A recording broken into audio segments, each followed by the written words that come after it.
On a sold-out Skylink Airlines flight from New York to San Francisco, a storm was brewing inside the cabin, far more turbulent than any weather outside. It began with a woman's furious scream, a torrent of entitled rage directed at a silent black man in a simple unbranded tracksuit. She saw a man who, in her eyes, didn't belong in the upgraded economy seat he occupied. She saw someone to be belittled and removed. What she didn't see, what she couldn't possibly imagine, was that the quiet man absorbing her vitriol wasn't just another passenger.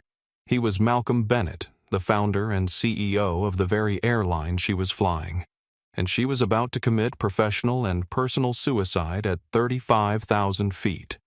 The recycled air of the Airbus A321 hummed with the predictable symphony of pre-flight chaos, the rhythmic click-clack of roller bags, the murmur of 100 conversations, the cheerful, slightly strained chimes of flight attendant calls.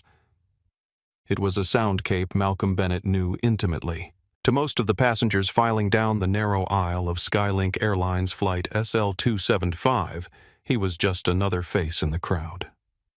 A tall, well-built black man in his late 40s, dressed in a simple gray tracksuit and wearing unassuming noise-canceling headphones around his neck. His seat, 24B, was an aisle seat in the Skylink Plus section, the few rows of economy with 3 extra inches of legroom. He had paid the extra $89 for it just like anyone else. This was Malcolm's quarterly ritual, flying incognito in the main cabin on one of his own planes. No fanfare, no first-class suite, no fawning staff. He called it his ground truth tour. It was where he saw the unvarnished reality of the customer experience he had spent 2 decades building. He learned more from a single 5-hour flight in economy than from a dozen glossy PowerPoint presentations from his marketing department. He saw how the flight attendants really treated passengers when the executive suite wasn't watching. He felt how uncomfortable the seats became after the 3rd hour. He tasted the coffee that his catering VPs swore was artisan roasted. Today's brew tasted faintly of burnt cardboard. He made a mental note. Malcolm's father, Harold Bennett, had been a union organizer at the Philadelphia shipyards, instilling in Malcolm the importance of treating workers with dignity. His mother, Ruth, had cleaned hotels while studying for her nursing degree, often bringing home stories of how invisible service workers could feel. These early influences had shaped Malcolm's approach to business, his insistence that everyone from baggage handlers to flight attendants be treated as essential contributors, not replaceable cogs. His quarterly flights also connected him to a past that he never wanted to forget. When he was 10, Malcolm had flown for the first time with his mother to visit his grandmother in Atlanta. Despite having confirmed tickets, they were repeatedly passed over at the gate for operational reasons until his mother, normally the most patient of women, had demanded an explanation. The gate agent had looked at them with barely concealed disdain and said, "There must be some mistake. These tickets aren't for this flight." Another passenger, a white businessman named Harold Winters, had intervened, pointing out that he had been issued a boarding pass with the same flight number. Only then, with obvious reluctance, were Malcolm and his mother allowed to board, finding themselves seated in different rows despite having booked together. That memory had fueled Malcolm's determination when he founded Skylink Airlines. "Every passenger deserves dignity" became not just a marketing slogan, but a core operating principle. And now, sitting in seat 24B, the recipient of Diane Fletcher's vitriol, he was experiencing firsthand how far his company still had to go to realize that vision. As the CEO, he could have revealed his identity at any moment, shutting down Diane's tirade with a flash of his credentials. But Malcolm knew that would only address the symptom, not the disease. Instead, he remained silent, watching, evaluating, and formulating a response that would address the root of the problem. He watched the boarding process with a practiced eye.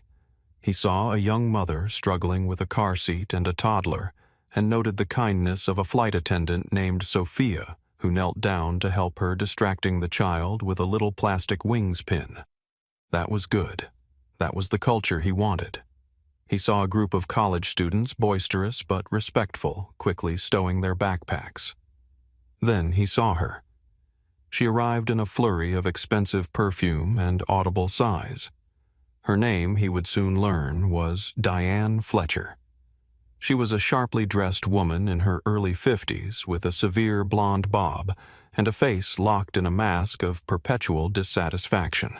Trailing behind her was a man, presumably her husband Thomas, who looked exhausted, as if he had been apologizing for her existence for the past 30 years. Diane's ticket was for seat 24A, the window seat next to Malcolm. Her husband was across the aisle in 24C. Her first act upon arriving at the row was to glare at the young student already settled in the middle seat, 24B, who was not Malcolm but a young student named Brandon engrossed in his phone. And then at Malcolm. "Excuse me," she said, her voice dripping with impatience. "Some of us need to get through." Malcolm politely stood up, stepping into the aisle to let Brandon and Diane get situated. She didn't acknowledge him. Instead, her attention was fixated on the overhead bin directly above their row. It was already full. Unbelievable, she snapped loud enough for half the cabin to hear. This is what happens when you let just anyone board. No concept of order. She spun around and pointed a perfectly manicured finger at Sophia, the helpful flight attendant. "You flight attendant, this bin is full. I am a Titanium Elite member. My bag goes here." Sophia approached with a professional smile, though Malcolm could see the slight tightening around her eyes. "I understand, ma'am. The bins do fill up quickly. I can help you find a spot for your bag a few rows back." "No," Diane retorted, her voice rising. "I am not going to be separated from my carry-on. My medication is in there and my laptop. You need to make someone move their bag. Someone who isn't a Titanium Elite member." Her eyes flickered towards Malcolm, who was still standing patiently in the aisle, then to a student's simple canvas backpack in the bin. "Ma'am, all passengers in this section have priority boarding. I can't ask someone to move their bag once it's stowed." Sophia explained, her training kicking in. "I assure you a bag just 2 rows back will be perfectly safe." "This is ridiculous. What is the point of loyalty? What is the point of status?" Diane huffed, finally, shoving her designer roller bag into Thomas's chest. "Fine, you deal with it," she commanded before squeezing past Brandon to get to her window seat, pointedly avoiding any eye contact with Malcolm. Thomas, looking deeply apologetic, found a spot for her bag 3 rows back and settled into 24C. As he sat, he gave Malcolm a small, weary nod, a silent apology for the prelude. Malcolm simply nodded back. He had seen passengers like this before, entitled status-obsessed and quick to anger. They were a small but loud minority. He opened his novel, a well-worn paperback, preparing for a long flight. He had already made a few notes on his phone. Boarding process for high-value customers feels chaotic.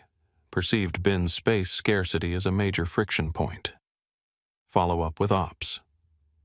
For the first hour of the flight, a tense peace held. The plane took off, climbed to its cruising altitude, and the seatbelt sign pinged off. Diane spent the entire time tapping furiously on her laptop, her elbows jutting out consistently, encroaching on Malcolm's space. He subtly angled his body away, seating the armrest and a few inches of his personal bubble without a word. He knew from experience that engaging would be like throwing gasoline on a smoldering fire. He was here to observe, not to create a scene. And in this moment of minor discomfort, he was learning something valuable about the passenger experience. Seat width armrest. Policies, the unspoken ballet of physical boundaries in confined spaces. These were not trivial matters in an industry where hundreds of humans were regularly packed into aluminum tubes for hours at a time. The drink service began. When Sophia reached their row, Diane cut her off before she could even speak. "I'll have a double tequila and soda with 2 limes, and I expect it to be complimentary." "Titanium Elite," she stated, as if announcing a royal title. "Of course, ma'am." Sophia said, her smile unwavering. She turned to Malcolm. "And for you, sir?" "Just a coffee black, please," Malcolm said warmly. Diane let out a short, derisive scoff. It was almost imperceptible, but Malcolm heard it. It was the sound of judgment, the sound of someone making 1,000 assumptions based on his tracksuit, his skin color, and his simple drink order. He felt a familiar weary tightening in his chest, but he let it pass. He was Malcolm Bennett, CEO of Skylink Airlines, and he was just a passenger in 24B having a cup of coffee. For now, that was all he needed to be. The real storm he sensed was yet to make landfall. The catalyst, when it came, was trivial. It always is. About 2 hours into the flight, Malcolm needed to use the restroom. He closed his book, placing it on his seat, and said a quiet, "Excuse me," to Diane. She didn't look up from her laptop. She simply pressed herself back into her seat with an exaggerated sigh, not moving her legs an inch. It was a deliberate, passive-aggressive obstruction. Malcolm recognized the power play immediately. It was a small assertion of control, a territorial marking that said, "You may pass, but only on my terms, and only with my permission." He had seen similar behaviors throughout his career, the deliberate withholding of cooperation as a means of establishing dominance. Malcolm, a man who was 6'3", had no choice but to awkwardly contort himself to squeeze past her leg brushing against hers for a fraction of a second. "Oh my God," she shrieked, recoiling as if he had burned her. "Watch where you're going. You can't just climb all over people." The volume of her voice startled the surrounding passengers. Heads popped up over the tops of seats. Thomas across the aisle sank lower, his face flushing with embarrassment. Malcolm paused in the aisle, turning back to her. He kept his voice low and steady. "I do apologize. There wasn't much room. There's plenty of room if you have any decency or spatial awareness," she sneered, finally looking up at him. Her eyes filled with a disdain that went far beyond the minor inconvenience.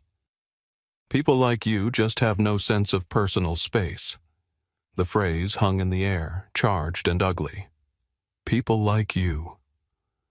It was a classic dog whistle, a thinly veiled slur wrapped in plausible deniability. Malcolm's jaw tightened, but his expression remained placid. He had faced down hostile corporate raiders and union negotiators. He would not be broken by a bully in seat 24A.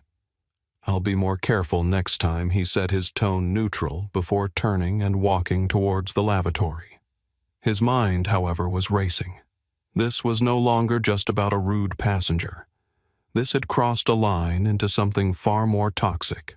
He wasn't just an observer anymore. The CEO in him was now analyzing a severe failure in the passenger environment he was responsible for. In the lavatory, Malcolm took a moment to collect himself. He stared at his reflection in the small mirror, seeing not just himself but the legacy of his parents. His father, who had worked double shifts at the Philadelphia shipyards for 30 years. His mother, who had cleaned hotel rooms while studying for her nursing degree.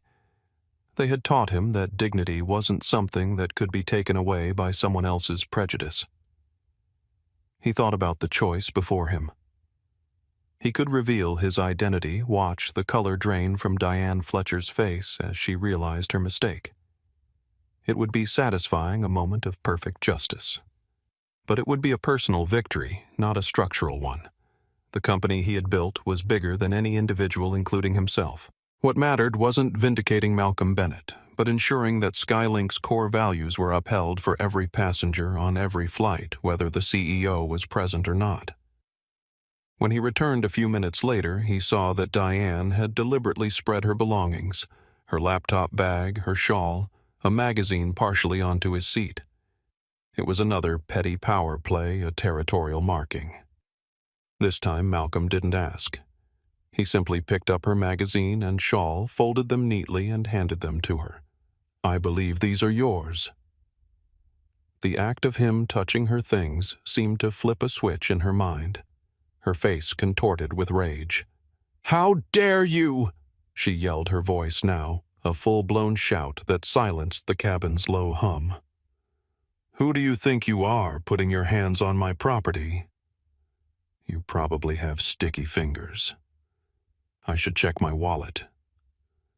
Gasps rippled through the nearby rows.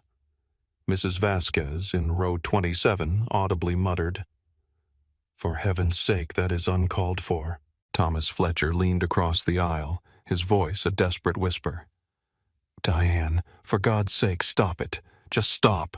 Don't you dare tell me to stop." "Thomas," she shrieked, turning her fury on him, "I am being harassed by this man. He's been crowding me. He touched me and now he's grabbing my things. He probably shouldn't even be in this section to begin with. Did you use your welfare check to buy this ticket?" The accusation was so vile, so nakedly racist, that a profound silence fell over the cabin. Every eye was now on their row. Brandon, the young student by the window, looked horrified, pressing himself against the fuselage as if to disappear. Malcolm stood perfectly still in the aisle, his face an unreadable mask, but inside a cold, precise anger was solidifying. He had built Skylink Airlines on a foundation of respect. It was in their mission statement, their training manuals, their brand identity, and this woman was setting a torch to it right in front of him. Sophia arrived, her face pale but determined. "Ma'am, I need you to lower your voice. You are disturbing the other passengers." "Oh, I'm disturbing them." Diane laughed, a harsh, grating sound. "This man is the problem. He is harassing a Titanium Elite customer. I want him moved. Now. Put him in the back of the plane where he belongs." Sophia glanced around, suddenly aware that the entire cabin was watching this unfold. She had been trained for situations like this, but the raw hatred in Diane's voice, the naked prejudice, was beyond anything covered in the conflict resolution modules. This wasn't an ordinary passenger dispute. It was a moral confrontation, a moment that would reveal the airline's true values, not just its procedures. Sophia thought of her own grandmother, who had cleaned houses in wealthy neighborhoods where some homeowners wouldn't let her use their bathroom. She thought of her brother, who had been followed by store security for wearing a hoodie.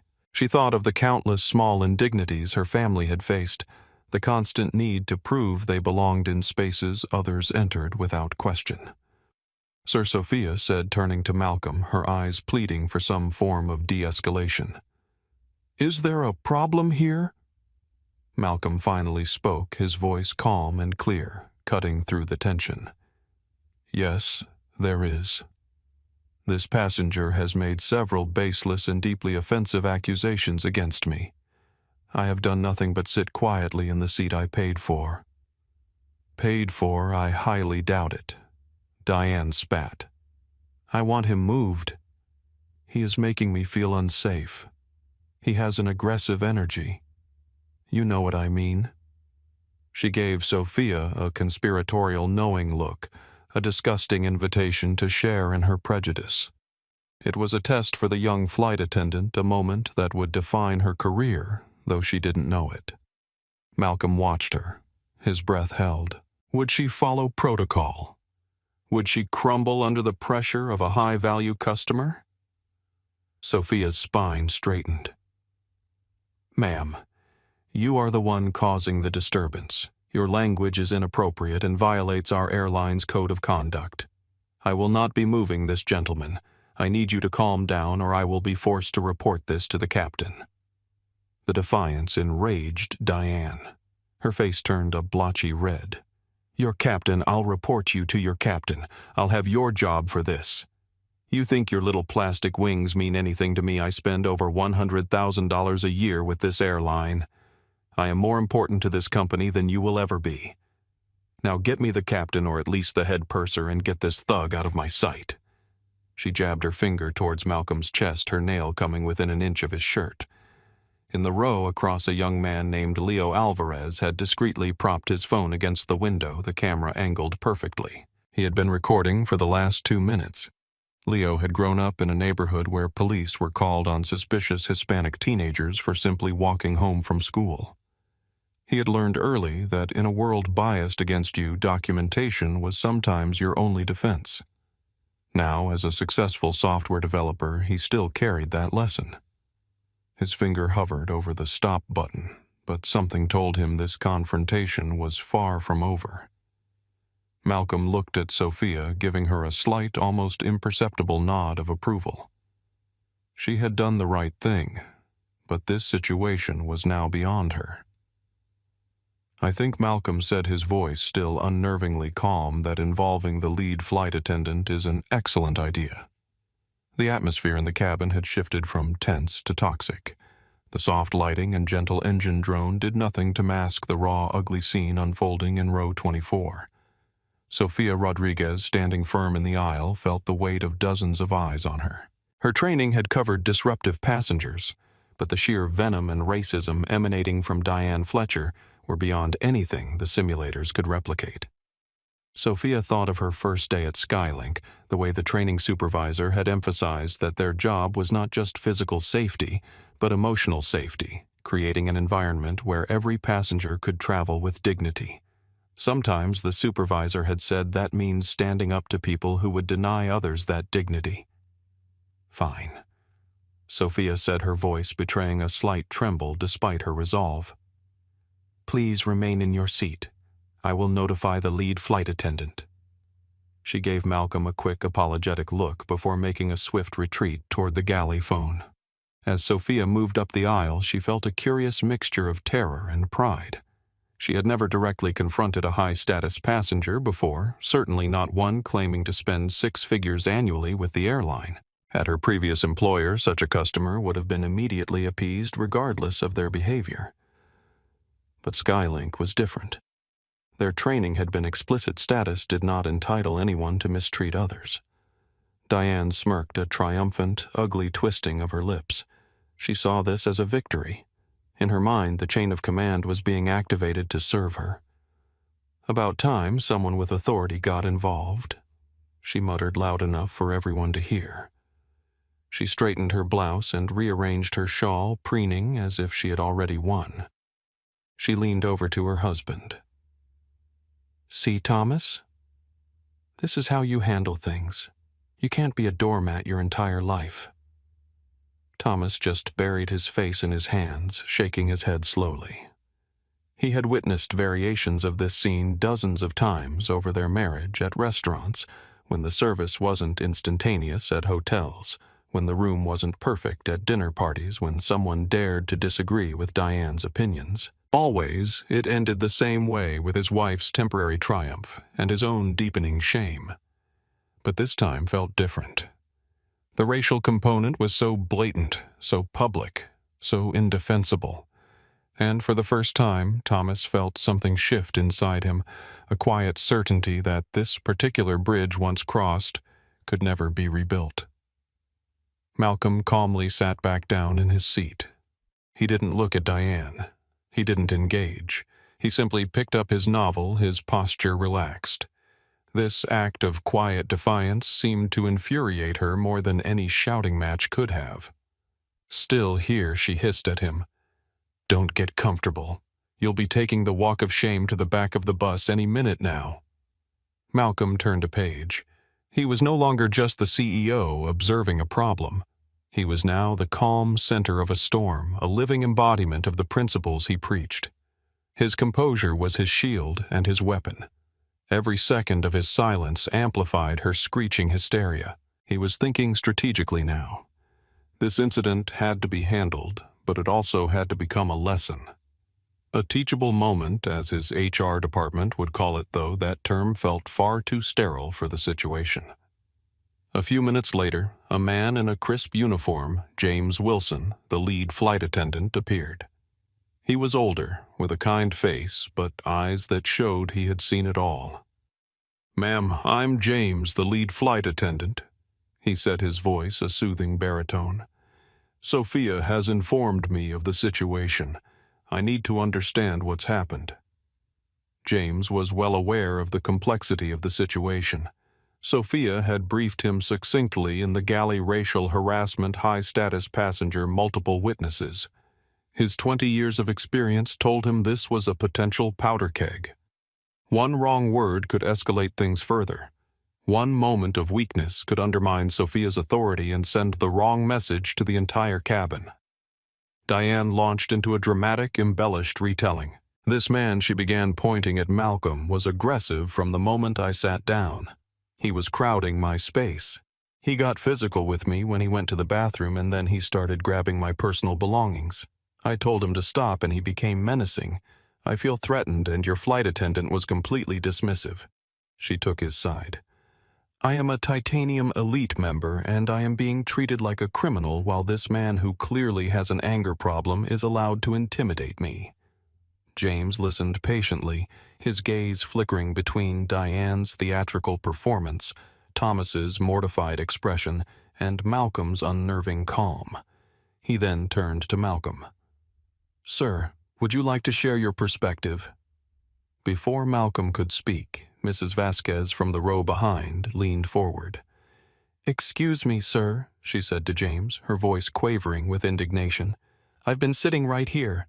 That woman is lying." The gentleman did absolutely nothing. He was polite. He was quiet, and she has been verbally abusing him since we took off. What she said to him, it was disgusting. Racist and disgusting. Gabriela Vasquez had not planned to get involved. At her age, she preferred to avoid confrontation. But something about the quiet dignity of the man in 24B contrasted with the venomous lies of the woman beside him had triggered a deep sense of moral obligation. She thought of her own children and grandchildren of the world they would inherit, and knew she could not remain silent. Leo chimed in from across the aisle. "She's right.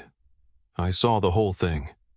He barely touched her by accident and she went nuclear, accused him of all sorts of things. It's completely out of line." Leo's intervention was deliberate. As a person of color himself, he recognized the importance of allyship. Too often he had witnessed incidents where bigotry went unchallenged because bystanders chose comfort over confrontation. Not today. Not on this flight. Several other passengers nodded in agreement. A woman 3 rows back called out, "I heard what she said. It was awful." A business traveler added, "The gentleman hasn't done anything wrong." The collective response surprised even James, who had rarely seen such spontaneous support for a harassed passenger. Usually people kept their heads down, pretending not to notice difficult situations. But something about this incident, perhaps the stark contrast between Malcolm's composure and Diane's vitriol, had galvanized the cabin. Diane's face went white with fury. "How dare you? You're all ganging up on me. You're probably all friends." The accusation was so absurd that a few nervous laughs escaped from nearby passengers. The idea that this diverse group of strangers had somehow coordinated to persecute Diane Fletcher was the desperate logic of entitlement cornered by reality. James held up a hand. "Ma'am, please, let's keep the volume down." He looked at Malcolm, an unspoken question in his eyes. Malcolm finally closed his book and looked at James. "Their accounts are accurate.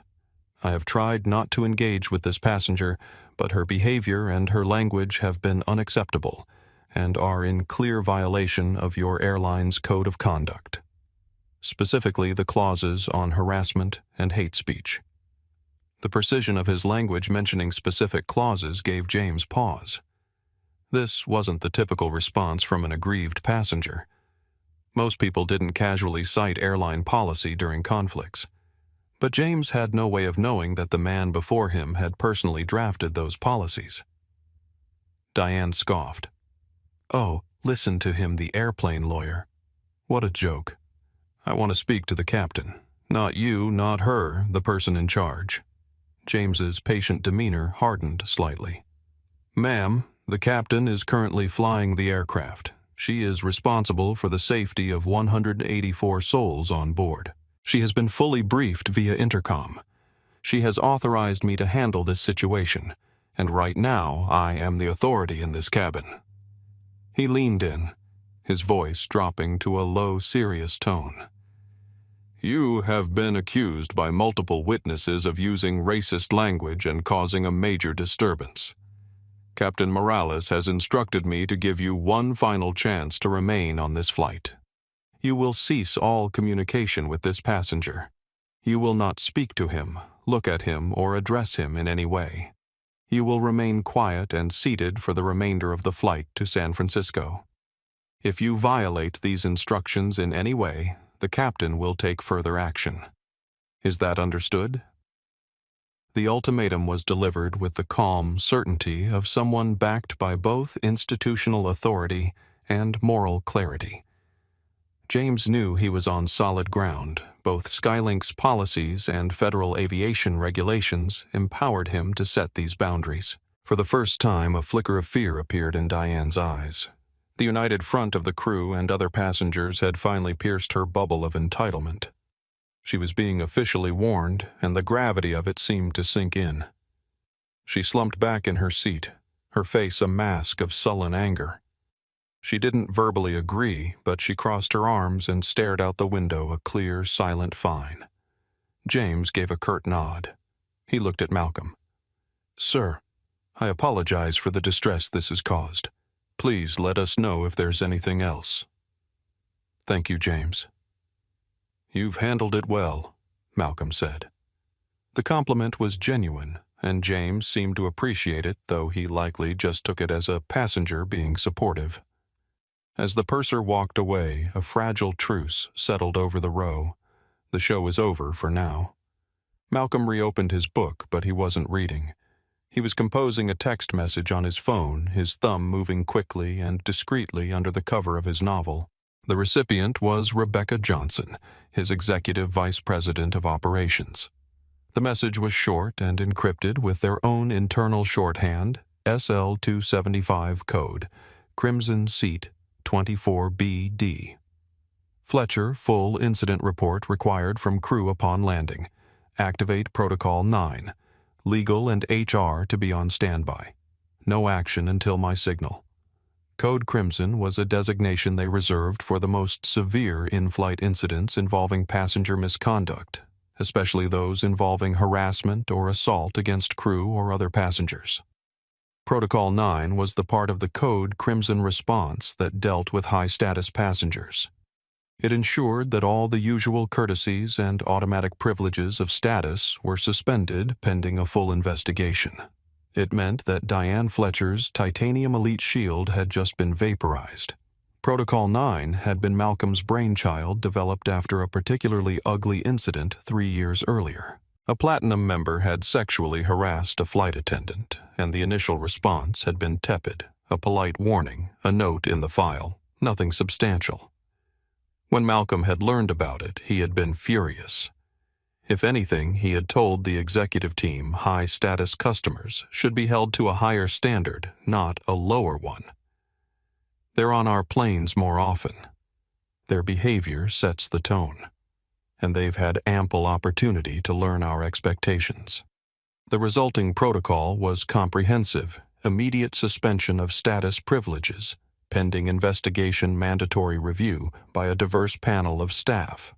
Clear paths to reinstatement or permanent ban based on the severity of the offense and the passenger's response to it. Most importantly, it removed decision-making from any single employee who might feel pressured by a passenger's status. He hit send. The message was delivered instantly via the plane's Wi-Fi. On the ground in the Skylink Airlines command center in Dallas, a series of wheels had just been set in motion. Diane Fletcher thought she had been silenced. In reality, she had just delivered a monologue on the biggest stage of her life, and the CEO of the company was sitting in the front row taking notes. For the next hour, an unnerving silence reigned in row 24. It was a loud silence, thick with unspoken resentment. Diane Fletcher stared stonily out the window, her jaw set so tight Malcolm could see the muscles pulsing. She refused the second drink service with a venomous glare, and pointedly angled her body away from him, her shoulder a rigid wall of defiance. To an outside observer, she was now a compliant passenger. But Malcolm, a student of human behavior, saw something else. He saw a pressure cooker. She wasn't subdued. She was simmering, waiting for her moment to reassert the dominance she felt had been stolen from her. Malcolm, for his part, appeared to be completely absorbed in his book. In reality, he was observing the ripple effects. He watched Sophia and James move through the cabin, their professionalism a stark contrast to the ugliness Diane had unleashed. They were more attentive, their smiles a little warmer to the passengers around row 24, as if trying to collectively apologize for the disturbance. He noted their composure under fire. They would both be getting commendations and a raise. The moment Diane had been waiting for came as the plane began its initial descent into San Francisco. The captain's voice, calm and authoritative, came over the intercom. "Ladies and gentlemen, this is Captain Morales. We are beginning our descent and should be on the ground in approximately 35 minutes. Flight attendants, please prepare the cabin for arrival." The familiar routine began collecting trash, ensuring seat belts were fastened and tray tables were up. Sophia made her way down the aisle, her movements efficient. When she reached their row, she collected a coffee cup from Thomas and a wrapper from Brandon. She looked at Diane. "Ma'am, I need you to put your laptop away for landing, please." Diane, who had just reopened it, snapped it shut with unnecessary force. "Fine. And your tray table needs to be locked in the upright position." Diane violently slammed the tray table up, the sound echoing like a gunshot in the quiet cabin. It was a petulant, childish act, and Sophia wisely chose to ignore it. She turned to Malcolm. "Sir, anything I can take for you?" "No, I'm all set." "Thank you, Sophia. You and James have done an excellent job today," he said, his voice quiet but sincere. Hearing him praise the flight attendant was the final straw for Diane. The perceived injustice, the public humiliation, the utter failure of her status to bend the world to her, well, it all came boiling back to the surface. Her carefully constructed dam of silence broke. "An excellent job." She scoffed, her voice a low, venomous hiss that quickly escalated. "An excellent job of catering to him, of letting your paying loyal customers be harassed. This is the worst service I have ever received. The worst, and I will not be silent about it." She unbuckled her seatbelt. Thomas, seeing the look in her eyes, reached across the aisle. "Diane, no. Sit down. The seatbelt sign is on." She ignored him, standing up unsteadily as the plane banked slightly. She pointed a trembling finger first at Sophia, then at Malcolm. "You two are in for a world of hurt. I am going to write a letter to your CEO, not some mid-level manager, but to Malcolm Bennett himself. I know people. I will make sure he knows how his employees treat his best customers. And as for you," she snarled, her face inches from Malcolm's, "I'm going to find out who you are. The world is a small place. You will regret messing with me." This was it. The final irrevocable line. Standing up during final descent, unbuckling her seatbelt, and directly threatening a passenger and a crew member. In the post-9/11 world of aviation, she had just transformed herself from a mere disruptive passenger into a federal-level security threat. Sophia immediately spoke into a wrist-worn communication device. "Flight deck, this is Sophia. Passenger in 24A is unbuckled and standing, being verbally abusive to crew and passengers. She is non-compliant." The response from the cockpit was instantaneous. The plane's intercom crackled to life, but this time it wasn't Captain Morales's pleasant, pre-recorded sounding voice. It was sharp, clear, and filled with the ice-cold authority of someone in absolute command. "This is the captain. Passenger in seat 24A. This is a direct order. Return to your seat and fasten your seatbelt immediately. Failure to comply with the instructions of a flight crew member is a federal offense. Sit down now." The entire cabin froze. The absolute authority in Captain Morales's voice, the public nature of the command, the invocation of federal law. All of it created an atmosphere of tense anticipation. Passengers held their breath, waiting to see if Diane would comply, or if the situation would escalate further. Diane stood there momentarily stunned by the direct command from the flight deck. In that brief moment of hesitation, James seemed to materialize out of nowhere, his kind face now a stern mask. "Ma'am," he said, his voice leaving no room for argument. "The captain has given you a lawful order. Sit down or you will be restrained. The word restrained finally did it. The threat of physical subjugation was something her privileged life had never prepared her for. Defeated, she collapsed back into her seat, fumbling with the seat belt, her face a mixture of shock and incandescent rage. She was finally truly silenced. The rest of the descent was silent. No one moved.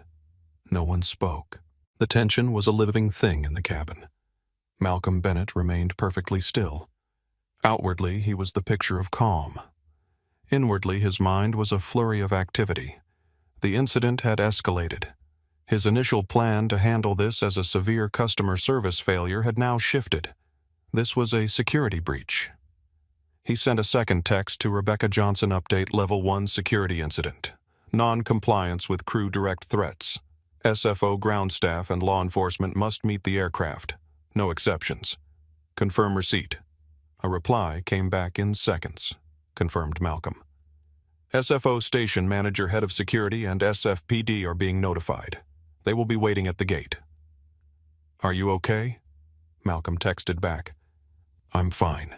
Maintain protocol. I am passenger Bennett in 24B until I am off this plane and clear of the area. No one knows who I am. It must stay that way for now. Malcolm knew that maintaining his anonymity was crucial to the integrity of the process. If the crew or other passengers learned who he was, their behavior would change, their statements might be influenced, the purity of the test would be compromised. More importantly, revealing his identity now would make this about him personally rather than about the company's values and systems. The plane's wheels screeched softly as they made contact with the runway at San Francisco International Airport. The landing was smooth, a testament to Captain Morales' skill. As the plane taxied towards the terminal, a sense of dread began to permeate the cabin. Everyone knew this wasn't a normal arrival. The plane came to a stop at the gate. The engines spooled down. The familiar ding sounded, signaling it was safe to unbuckle. But Captain Morales' voice came over the intercom once more, stopping everyone in their tracks. Ladies and gentlemen, for your safety and security, please remain seated with your seat belts fastened until law enforcement has boarded the aircraft. I repeat, remain seated. A wave of murmurs swept through the plane. Law enforcement. For what? Every eye in the cabin turned to the woman in seat 24A. Diane Fletcher's face had gone from red with rage to the color of ash. The reality of her actions was descending upon her as surely as the plane had descended upon the runway. She had yelled, she had threatened, she had disobeyed the captain, and now the consequences were waiting for her just outside the door. She looked at her husband, her eyes wide with panic. Thomas simply closed his eyes, unable to even look at her. He had warned her. They both knew this was a disaster of her own making. The jet bridge connected to the aircraft with a solid, definitive thud. The sound seemed to echo the finality of the situation. Inside the cabin was eerily silent, the passengers held captive by the captain's orders and a morbid sense of anticipation. No one checked their phones, no one reached for their bags. All eyes were either fixed forward towards the door or darting furtively towards row 24. Diane Fletcher was frozen in her seat.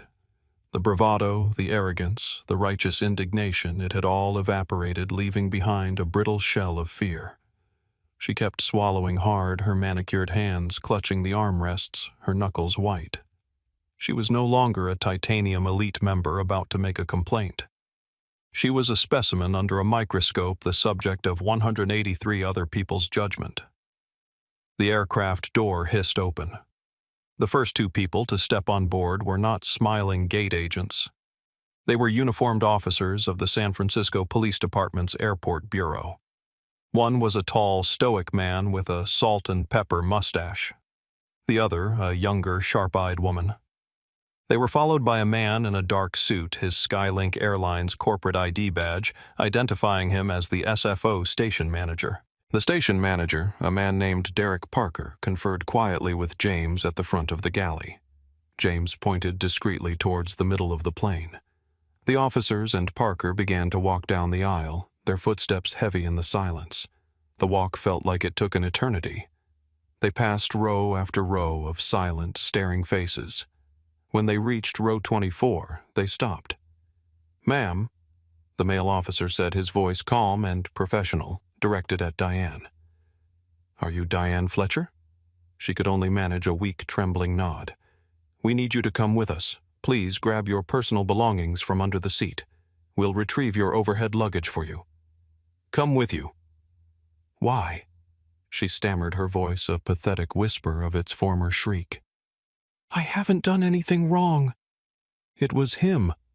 Her finger jabbed weakly in Malcolm's direction. He started it. Malcolm didn't even flinch. He just stared straight ahead, his expression neutral. He was now a witness, nothing more. The female officer stepped forward slightly. "Ma'am, we have received a report from the flight crew regarding a security disturbance. We just need to ask you a few questions off the aircraft. Please, let's not make a bigger scene than necessary."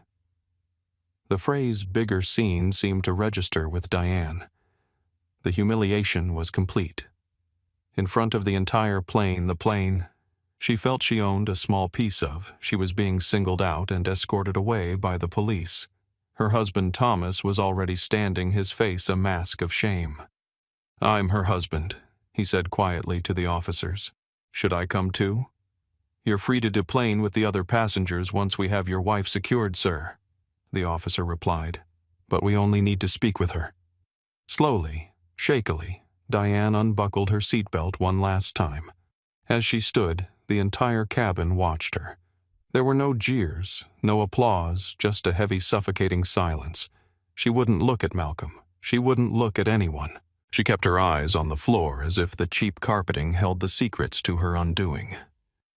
The officers patiently waited as Thomas retrieved her designer bag from the bin 3 rows back, handing it to her without a word. With one officer in front of her and one behind Diane, Fletcher was escorted up the aisle. It was the true walk of shame she had so callously wished upon Malcolm earlier. As she passed, he didn't watch her go. He simply picked up his novel and his small backpack from under his seat. His part in this public drama was over. His part in the private consequences was just beginning. Once she and the officers were off the plane, the captain's voice came on again. "Ladies and gentlemen, thank you for your patience. You are now free to deplane. On behalf of Skylink Airlines, I apologize for the delay and the disturbance. We wish you a pleasant stay in San Francisco or a safe onward journey." A collective sigh of relief filled the cabin as the familiar sounds of unbuckling and bag retrieving resumed. The spell was broken. Malcolm waited patiently for the rows ahead of him to clear another anonymous passenger in the crowd. As he walked past the cockpit, he saw Captain Morales standing at the door overseeing the deplaning. Their eyes met for a brief second. He gave her a subtle, appreciative nod. She, unaware of his identity but recognizing him as the target of the abuse, gave him a small, professional nod in return. It was an acknowledgement of a shared, unpleasant experience. He walked down the jet bridge, melting into the river of people heading towards the terminal. He saw Diane Thomas, the officers, and the station manager standing off to the side in a glass-walled waiting area, the initial questioning already underway. Diane was crying now, gesturing wildly. Thomas stood a few feet away, his shoulders slumped in defeat. Malcolm didn't stop. He didn't linger. He walked past them without a second glance. He pulled out his phone and sent a final text to Rebecca Johnson. "I'm off the plane. The package is delivered. Initiate Phase 2. Right away came the reply. "The letters are drafted. The calls are ready to be made. Hope the rest of your day is better, boss." Malcolm allowed himself a small, grim smile. His day was just getting started. Diane Fletcher had been removed from the plane. Now Malcolm Bennett was about to remove her from his airline and her own comfortable life permanently. The karma was queued up and ready for delivery. The consequences for Diane Fletcher did not arrive like a thunderstorm, loud and sudden. They arrived like a series of precise, devastating surgical strikes executed with the cold, quiet efficiency of a Fortune 500 company protecting its brand and its principles. The first strike, the ban. 2 days later, back in her sprawling suburban home in New York, Diane was still reeling. The incident at SFO had ended with a stern warning, a citation for interfering with a flight crew, and a hefty fine. She was banned from the airport for 24 hours. The humiliation was immense, but she was convinced she could fix it. She was, after all, Diane Fletcher. She would write a strongly worded letter, leverage her status, and demand compensation for her traumatic experience. She was the victim here. That morning, an email landed in her inbox. The subject line was stark. Regarding your Skylink Airlines Titanium Elite membership. The email was from the office of the president. It was brief and utterly brutal. Dear Ms. Fletcher, this letter serves as official notification regarding an incident that occurred on Flight SL-275 on September 5, 2023. Following a full review of reports from the flight crew, multiple passenger witnesses, and the captain of the flight, a determination has been made. Your behavior, which included verbal harassment of a fellow passenger, the use of racist and derogatory language, and failure to comply with lawful crew member instructions, constitutes a severe violation of Skylink Airlines' conditions of carriage. This behavior endangered the safety and well-being of our crew and customers. Effective immediately, you are permanently banned from all future travel on Skylink Airlines and any of our partner carriers. Your Skylink Miles account has been permanently closed, and your entire mileage balance of 1,247,682 miles has been forfeited in accordance with our program rules regarding member misconduct. Your Titanium Elite status is hereby revoked. This decision is final and not subject to appeal. Sincerely, Corporate Security and Conduct Division, Skylink Airlines, Inc. Diane read it 3 times. 1.25 million miles gone. Years of dedicated travel, of feeling important, of being recognized, vaporized. The ban was a slap in the face, but the forfeiture of her miles was a punch to the gut. It was theft in her eyes. She screamed in frustration, throwing her tablet across the room where it clattered against a wall. Thomas, who had been sleeping in the guest room since their return, didn't even come to see what was wrong. The second strike, the corporate call. Meanwhile, in the sleek, minimalist Dallas headquarters of Skylink Airlines, Malcolm Bennett sat in his office with Rebecca Johnson and Victoria Adams, his chief legal counsel. On the large screen in front of them was the file on Diane Fletcher. It now included Sophia's report, James's report, Captain Morales's official log entry, and written statements from 3 other passengers, including Mrs. Vasquez and Leo Alvarez, who had voluntarily offered them to the SFO station manager. Leo had also provided the video, which was damning. Her employer, Malcolm, asked, his voice calm. Vanguard Consulting Group. Rebecca replied, pulling up another file. A major player. They're one of our top 10 corporate accounts. We handle nearly 90% of their domestic executive travel. The contract is worth about $7.8 million a year. Malcolm nodded slowly. This was the delicate part. He could easily get Diane Fletcher fired. 1 call, 1 threat to pull the contract, and she'd be gone. But that wasn't his style. That was the brutish power play of a lesser leader. He believed in giving people and organizations the chance to do the right thing themselves. "Get me Philip Brooks on the phone," Malcolm said. Philip Brooks was the CEO of Vanguard Consulting. They had met a few times at business conferences. A few minutes later, the connection was made. "Phil, Malcolm Bennett here. Hope I'm not catching you at a bad time, Malcolm." "Good to hear from you." "No, not at all." "What can I do for you?" "Everything good with the corporate account." Brooks's voice was friendly, but with the cautious edge of a CEO who knows a call from a major supplier could be about anything. "The account is fine, Phil. I'm calling about a more sensitive matter. An employee of yours, Diane Fletcher, was involved in a serious security incident on one of my flights last Friday." Malcolm proceeded to lay out the facts. He was clinical and objective. He didn't mention that he was the passenger involved. He simply stated that a senior employee of their company had engaged in racist harassment and had become a security risk, forcing the captain to call for law enforcement. There was a stunned silence on the other end of the line.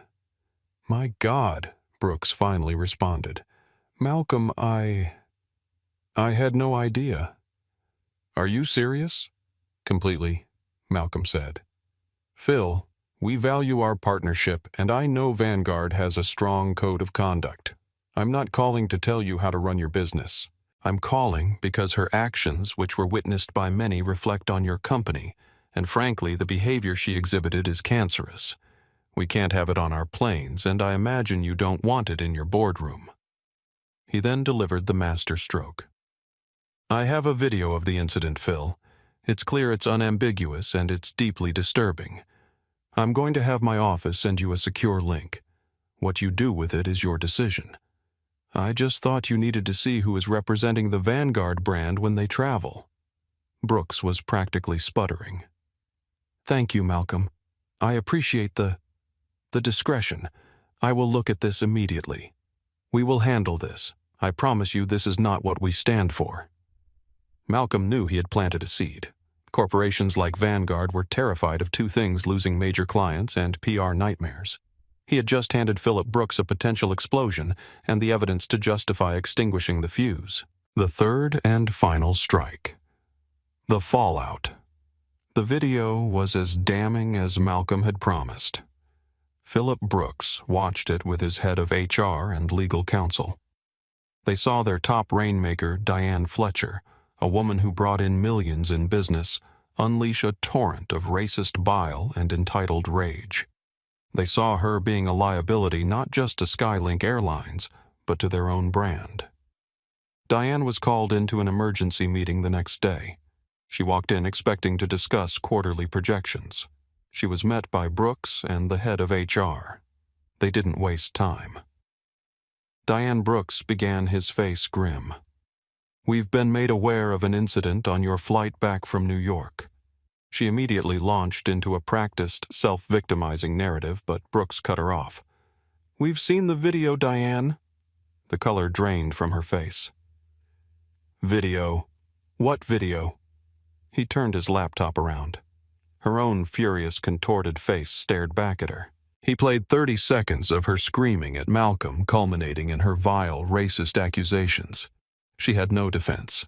There was no spinning it. It was all there.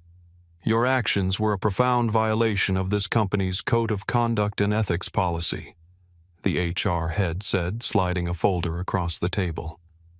"They have exposed this firm to significant reputational risk.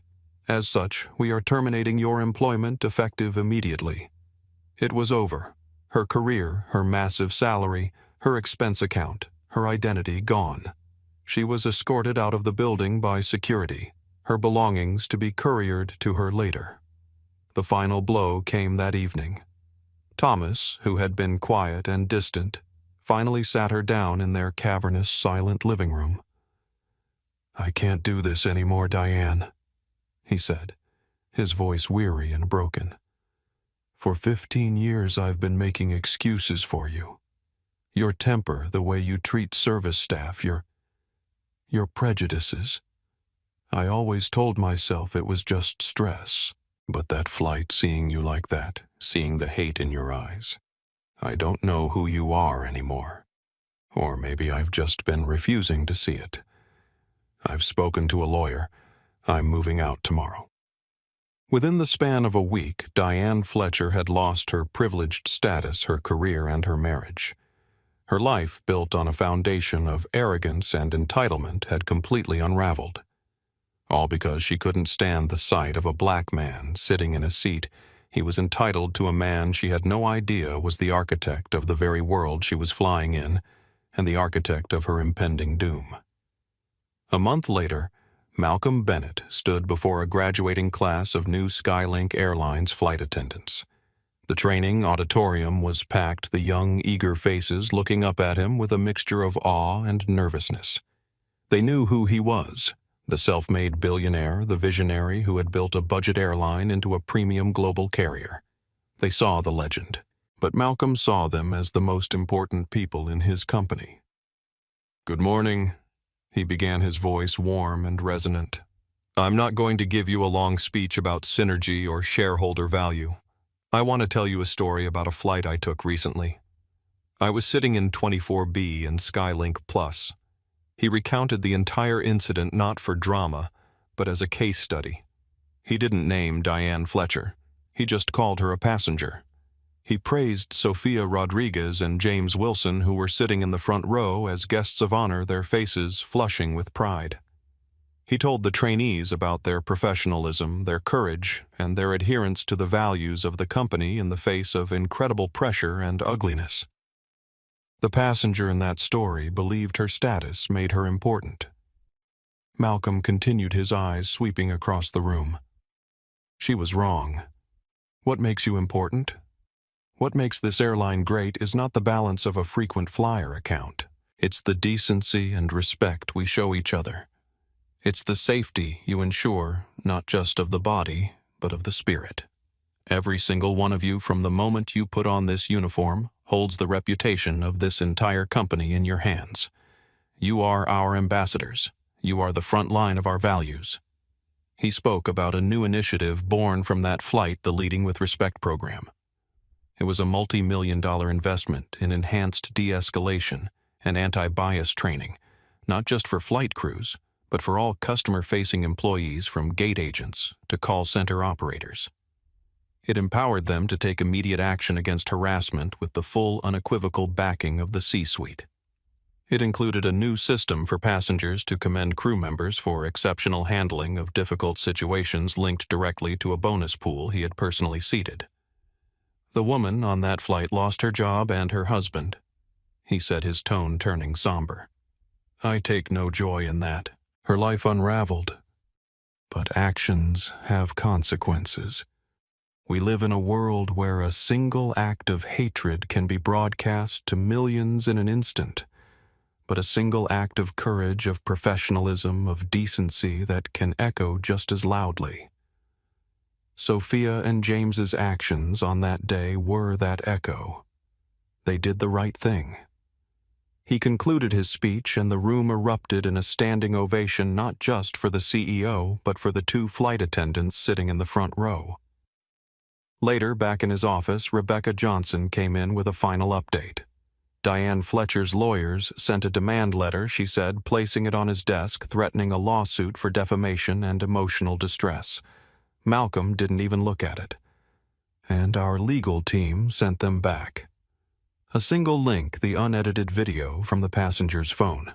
Her lawyer called back an hour later to say they would not be pursuing the matter. Good, Malcolm said, turning to look out his panoramic window at the dozens of Skylink planes taxiing on the tarmac below. He didn't feel triumphant. He felt a quiet, profound sense of responsibility. The incident had been ugly, but the outcome had been just. He hadn't sought revenge.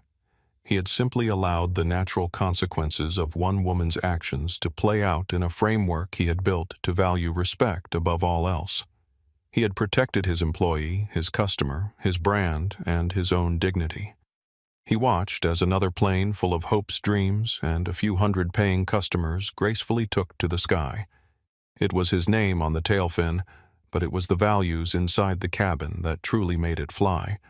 And he knew more than ever that his work was far from finished. 1 year after a video of her racist tirade aboard a Skylink flight went viral, resulting in her termination from Vanguard Consulting, Diane Fletcher emerged as an unlikely advocate for accountability and bias recognition. Fletcher now works with the Community Reconciliation Center in New York, speaking to corporate groups about how unconscious bias can lead to devastating consequences. I lost everything because I couldn't see past my own privilege and prejudice. Her voice was steady, chastened. My career, my marriage, my reputation, all gone in a matter of days. But that loss forced me to confront some ugly truths about myself and the assumptions I carried through life. After months of therapy and reflection, Fletcher had approached the Reconciliation Center, offering to share her experience as a cautionary tale. Her talks now helped corporate employees recognize how entitlement and unchecked bias could manifest in devastating ways. Malcolm felt a complex mixture of emotions upon learning this.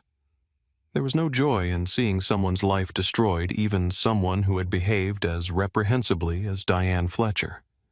But there was something powerful in witnessing her transformation of that experience into something potentially constructive. Redemption was not about erasing consequences, but about finding meaning in them, about using even the darkest moments as catalysts for growth. It seemed that in her own way, Diane Fletcher was attempting to do just that. The story of Malcolm Bennett and Flight SL-275 reminds us that moments of conflict can become catalysts for transformation. While Diane Fletcher's racist outburst exposed the ugly reality of prejudice that still exists in our society, it also revealed the power of dignity in the face of hatred. Malcolm's decision to respond with strategic calm rather than reactive anger allowed a single incident to spark widespread positive change. In our world where entitlement often seems to outweigh accountability, this tale offers a powerful truth status cannot shield us from the consequences of our actions. More importantly, it shows that true leadership isn't about flaunting power, but using it wisely to create environments where respect isn't just expected, but ensured. Perhaps the most unexpected lesson comes from Diane Fletcher herself. Her journey from entitled executive to humbled advocate reminds us that even those who cause harm can find redemption not through erasing consequences, but by accepting them and working to ensure others don't repeat their mistakes. In a society that often seems increasingly divided, this serves as a hopeful reminder that transformation is always possible, even from our darkest moments.